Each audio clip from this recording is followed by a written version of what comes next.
लोकसभा प्रत्याशियों को लेकर बीजेपी और कांग्रेस में आज मंथन हुआ। हालांकि कांग्रेस की बैठक तो खत्म हो गई, जो 24 अकबर रोड पर बैठक चल रही थी वो खत्म हो गई। लेकिन जो आप ये पहली तस्वीर देख रहे हैं 6A दीनदयाल उपाध्याय मार्ग की है। देश के प्रधानमंत्री नरेंद्र मोदी 8 बजे भारतीय जनता पार्टी के दफ्तर में पहुंचे हुए हैं और अभी भी बैठक चल रही है। जो दूसरी तस्वीर आपके सामने है ये दूसरी 24 अकबर रोड की है हितेश जी, जहां पर बैठक खत्म हो गई है। मल्लिकार्जुन खड़गे, सोनिया गांधी और जितने भी सीईसी के मेंबर थे वो उस दौरान मौजूद थे। और आज जो चर्चा हुई है वो मध्य प्रदेश और छत्तीसगढ़ से हमारे संबंधित चर्चा नहीं हुई है, राजस्थान और उत्तराखंड के नामों पर चर्चा हुई है। बिल्कुल, लेकिन इन सब के बीच में चूंकि खबरें ये भी हैं कि जीतू पटवारी भी इस बैठक में शामिल होने के लिए पहुंचे हैं, तो संभवतः मध्य प्रदेश की सीटों को लेकर भी मंथन हुआ है। लेकिन चूंकि दूसरी जो पहली तस्वीर हम दिखा रहे हैं वो इस वक्त मीटिंग चल रही है, जहां पर भारतीय जनता पार्टी के तमाम दिग्गज नेता सीईसी की इस बैठक में लोकसभा चुनाव के लिए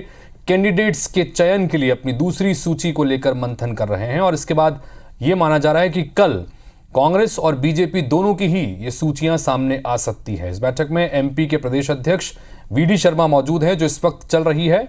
5 लोकसभा सीटों पर प्रत्याशियों के नामों का ऐलान अभी मध्य प्रदेश में बाकी है। 29 में से 25 पहले हो चुका है ऐलान, और अब माफ कीजिए 24 पर ऐलान हो चुका है और 5 पर बाकी है। इधर इसके अलावा गुजरात, महाराष्ट्र और तेलंगाना पर भी मंथन आज इस वक्त चल रहा है।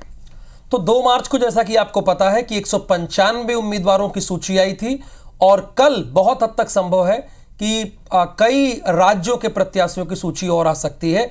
जो मध्य प्रदेश में कुछ सीटें बची हैं उसके भी प्रत्याशियों का ऐलान भारतीय जनता पार्टी की तरफ से हो सकता है। और बिल्कुल ठीक आपने कहा कि जीतू पटवारी भी जो 24 अकबर रोड पर बैठक हुई उसमें शामिल थे, तो संभवतः मध्य प्रदेश को लेकर भी चर्चा हुई है।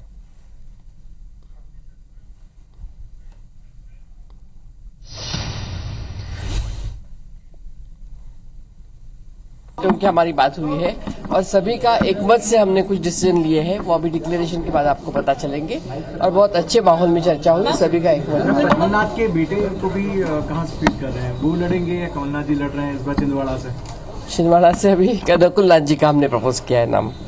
नाम तय हो चुका है?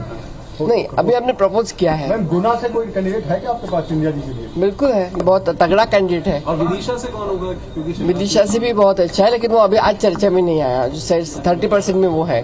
20% सीटों पर हमारे कैंडिडेट क्लियर हो गए हैं। जहां तक मेरे या किसी भी नेता के लड़ने का सवाल है, पार्टी जो डिसीजन लेगी सबको मान्यता है, बाध्यता भी है, मानना बाध्यता भी है। तो सब जो इसको आदेश पार्टी करेगी, सर्वे के हिसाब सर्वश्रेष्ठ कैंडिडेट हर सीट पर लड़ाने का पार्टी का निर्णय है।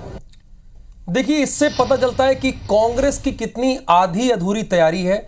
चुनाव सर पर है, कभी भी चुनाव की तारीखों का ऐलान हो सकता है। लेकिन जीतू पटवारी कह रहे हैं कि 20% सीटों पर जी उनकी बात हुई है। अब 100 हो जाना चाहिए, जहां पर वहां 20% में कांग्रेस अटकी हुई है।